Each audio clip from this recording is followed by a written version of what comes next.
Hello good morning friends. मैं Rakesh Sharma government polytechnic college Kota में प्रवक्ता केमिकल के पद पर कार्यरत हूँ। यहाँ मैं थर्ड ईयर केमिकल डिपार्टमेंट से CH4 पैटर्न टेक्नोलॉजी का अध्यापन करता हूँ। आज यूनिट नंबर 5 के बारे में का टॉपिक है ट्रीटमेंट प्रोसेसेस। जैसा कि हम जानते हैं, पेट्रोल के डिशन से विभिन्न कार के उपयोगी प्रोडक्ट प्राप्त किए जाते हैं। उनको उपयोग में लाने से पहले उनका केमिकल ट्रीटमेंट करना आवश्यक होता है। पेट्रोल प्रोडक्ट से केमिकल ट्रीटमेंट के 4 मुख्य उद्देश्य हैं, जिन प्रकार से प्रदर्शित आता है। इंप्रूवमेंट ऑफ कलर, रंग को रिमूव करना। इंप्रूवमेंट ऑफ ऑर्डर, दुर्गंध को रिमूव करना। Removal of sulphur and gum forming compound, sulphur और गम फॉर्मिंग कंपाउंड को रिमूव करना। और improvement of stability to light air, प्रकाश और वायु की उपस्थिति में उनका स्थायित्व को बढ़ाना। ये 4 मुख्य उद्देश्य जिस कारण पेट्रोल प्रोडक्ट का केमिकल ट्रीटमेंट करना आवश्यक होता है। केमिकल ट्रीटमेंट के लिए विभिन्न प्रकार के प्रोसेस प्रयोग में लाए जाते हैं, जिनमें doctor safety process, sulphuric acid treatment process, flame contacting process, sulphur dioxide treatment of kerosene process और यूरिन प्रोसेस क्या आता है। हम सभी प्रोसेस के बारे में विस्तार से अध्ययन करेंगे। जैसा कि जानते हैं, पेट्रोल के रिसर्च से गैसोलीन प्राप्त की जाती है, उसमें विभिन्न प्रकार के मर्केटन्स बहुत अधिक मात्रा में हो सकते हैं। इसका उसमें कोरोजन में प्रदूषण की समस्या उत्पन्न आती है और गैसोलीन की लेड सस्टेबिलिटी कम हो जाती है। अतः गैसोलीन को उपयोग में लाने से पहले उस मर्केटन्स को कांसंट्रेट सल्फ्यूरिक एसिड का रजिस्टर किया जाता है और मर्केटन्स को डायल किया सल्फाइड में कन्वर्ट किया जाता है, जो कि मर्केटन्स की तुलना में कम हानिकारक होते हैं। यहाँ पर RHS की रिएक्शन सल्फ्यूरिक एसिड कराई जाती है, मर्केटन्स से सल्फ्यूरिक एसिड कराई जाती है, R प्राप्त होता है। फिर मर्केटन्स की रिएक्शन RHS कराई जाती है, तो RHS का होता है SO2 प्राप्त होता है, RHS का होता है SO2 R2H2 से SO2 में कन्वर्ट होता है। इस वजह से मर्केटन्स को डायल कर सल्फाइड में कन्वर्ट किया जाता है, जो कि मर्केटन्स की तुलना में कम हानिकारक होते हैं। बोलो, यहाँ पर एक सल्फ्यूरिक एसिड ट्रीटमेंट प्रोसेस दिखाया गया है। इसमें आप लोग सॉल्व गैसोलीन ऊपर से मर्केटन्स को कंसंट्रेट सल्फ्यूरिक एसिड के द्वारा नष्ट करने के लिए किया जाता है। इस प्रोसेस में 400 के ऊपर सॉल्व गैसोलीन और 98% कंसंट्रेशन का सल्फ्यूरिक प्रयोग में लाया जाता है। सॉल्व गैसोलीन में 98% कंसंट्रेशन का सल्फ्यूरिक एसिड मिक्स किया जाता है और मिक्सर वन में फीड किया जाता है, जहाँ पर सॉल्व गैसोलीन के ऊपर से मर्केटन्स को डाइसल्फाइड सल्फाइड में कन्वर्ट किया जाता है, जो कि मर्केटन्स की तुलना में कम हानिकारक होते हैं।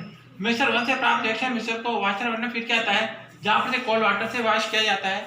वॉशर वन से प्राप्त रिएक्शन मिक्सर को शेटर वन में फीड किया जाता है, जहाँ पे इसमें उपस्थित इंप्योरिटीज को रिमूव किया जाता है। शेटर वन से प्राप्त रिएक्शन में डॉक्टर सॉल्यूशन में सल्फर को मिक्स किया जाता है और मिक्सचर 2 में फीड किया जाता है, जहाँ पर सॉल्ट गैसोलीन उपस्थित मर्केटन्स को बचे हुए मर्केटन्स को भी डायल कर सल्फाइड में कन्वर्ट किया जाता है, जो कि मर्केटन्स की तुलना में कम हानिकारक होते हैं। मिक्सचर 2 से प्राप्त मिक्सचर को वॉशर 2 में फीड किया जाता है, जहाँ पर इसे कोल्ड वाटर से वॉश किया जाता है। वॉशर 2 से प्राप्त मिक्सचर को शेटर 2 में फीड किया जाता है, जहाँ पे इसमें उपस्थित इंप्योरिटीज को रिमूव किया जाता है। शेटर 2 से प्राप्त मिक्सचर को शेटर में फीड किया जाता है, जहाँ पर स्वीट गैसोलीन को अनकन्वर्टेड रिएक्टेंट से सेपरेट किया जाता है। शेटर से ओवरहेड प्रोडक्ट के रूप में स्वीट गैसोलीन प्राप्त की जाती है, जिसमें मर्केटन्स कंपाउंड बहुत कम मात्रा में उपस्थित रहते हैं। इस स्वीट गैसोलीन का प्रयोग स्वतंत्र वाहनों में फ्यूल के रूप में किया जाता है। शेटर से जो बॉटम प्रोडक्ट प्राप्त है, उन्हें मुख्य रूप से अनकन्वर्टेड रिएक्टेंट उपस्थित रहते हैं, जिन्हें रिसाइकिल कर दिया जाता है और उसका प्रयोग फिर से सोल्ट गैसोलीन उपस्थित मर्केटन्स को रिमूव करने के लिए किया जाता है। ये सल्फ्यूरिक एसिड ट्रीटमेंट प्रोसेस कहलाता है। यहाँ पर एक यूडेक्स प्रोसेस दिखाया गया है। को पेट्रोल के डिशन से प्राप्त होने वाले सोलर नेता में उपस्थित एरोमेटिक कंपाउंड्स को रिमूव करने के लिए किया जाता है। पेट्रोल के डिशन से जो सोलर नेता प्राप्त होता है, उसमें एरोमेटिक कंपाउंड बहुत अधिक मात्रा में उपस्थित रहते हैं। अतः सोलर नेता को जब विलायक के रूप में काम में लाता है, तो उपयोग में लाने से पहले इसमें उपस्थित एरोमेटिक कंपाउंड्स को रिमूव करना आवश्यक होता है। इसके लिए सोलर प्रोसेस की सहायता से सोलर नेता एरोमेटिक कंपाउंड्स को एसिड ग्लाइकोल जेली के द्वारा एक्सट्रैक्ट करके रिमूव किया जाता है।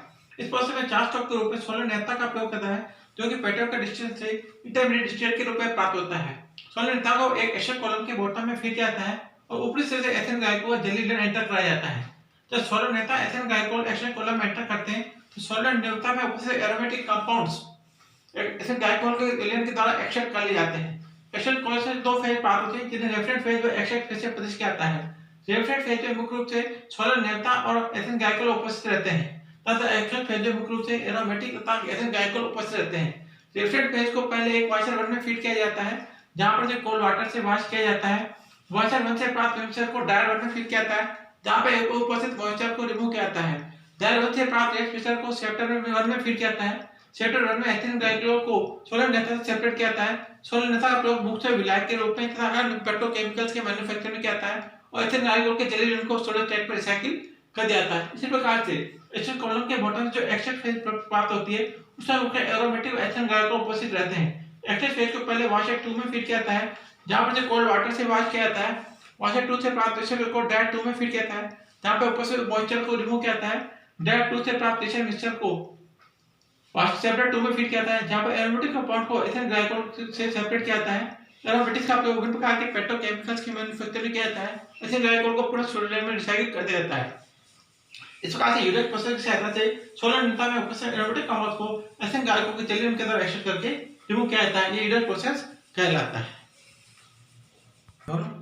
अब यहाँ पर हम कर सकते हैं पेट्रोकेमिकल्स को। केमिकल प्रोसेस यूनिट से विभिन्न प्रकार के पेट्रोकेमिकल का प्रयोग निश्चित स्थान पर किया जाता है। ये मुख्य एथिलीन, पॉलीएथिलीन, फेरिक एनाइड, साइक्लोजेन, कैप्रोलिटम को एनालिसिस का प्रयोग किया जाता है। हम सभी पेट्रोकेमिकल्स के मैन्युफैक्चरिंग के बारे में विस्तार से अध्ययन करेंगे। अब यहाँ पर हम कर सकते हैं प्रोडक्शन ऑफ एथिलीन। एथिलीन का मैन्युफैक्चर किस प्रकार से किया जाता है। केमिकल प्रोसेस यूनिट में एथिलीन का मैन्युफैक्चर मुख्य रूप से एसिड के हाइड्रोजन के द्वारा किया जाता है। जब एसिड और हाइड्रोजन के मिक्सचर को निकल कैटलिस्ट की उपस्थिति में 200 डिग्री टेंपरेचर पर हीट किया जाता है तो एसिटिलीन एथिलीन में कन्वर्ट हो जाती है। इस एथिलीन का पॉलीमराइजेशन करके high pressure polyethylene, medium pressure polyethylene और लो प्रेशर पॉलीएथिलीन प्राप्त की जाती है। इसे प्रोडक्शन ऑफ एथिलीन प्रोसेस प्रदर्शित किया जाता है। यहाँ पर एक एथिलीन का मैन्युफैक्चरिंग प्रोसेस दिखाया गया है। इसका प्रयोग एसिड के हाइड्रोजन के द्वारा एथिलीन प्राप्त करने के लिए जाता है। एसिड और हाइड्रोजन के मिश्रण को पीटिंग पढ़ने से किया जाता है। यहाँ पे 200 से 300 डिग्री सेंटीग्रेड हीट किया जाता है। पीटिंग पढ़ने से प्राप्त मिश्रण को कंप्रेसर में फीड किया जाता है। यहाँ पर 5 से 10 सेकंड तक कंप्रेस करता है। करने से प्राप्त रिएक्शन को रिएक्टर में फीड किया जाता है। यहाँ पर 4 स्टेप की रिएक्शन कराई जाती है। एथिलीन गैस प्राप्त की जाती है। रिएक्टर से प्राप्त मिश्रण को हीट एक्सचेंजर में फीड किया जाता है, जहाँ पर 25 से 30 डिग्री सेंटीग्रेड ठंडा किया जाता है।